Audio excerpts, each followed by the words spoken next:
Marmalead versus EverBee. Which one is actually better for Etsy sellers? Hey guys, in this video I'm going to compare Marmalead and EverBee, two popular tools for Etsy product research, so you can decide which one fits your style if you're selling online. Let's start with Marmalead. It's been around longer and focuses on keyword research and niche trends. It shows you search volume, competition levels, and even price insights for Etsy products. Great if you're trying to find what to sell based on keywords, but some users say the data isn't always up to date or accurate.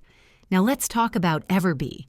EverBee is newer and more focused on helping you find winning products by scraping top-performing listings across Etsy. It gives you real-time data on sales, reviews, and profit potential. Perfect if you're looking for hot products fast without guesswork. So which one is better? If you're into keyword research and SEO for your Etsy shop, Marmalead might be your best bet. If you want a tool that helps you spot trending products quickly and see real performance data, EverBee could be the better choice. Both are solid.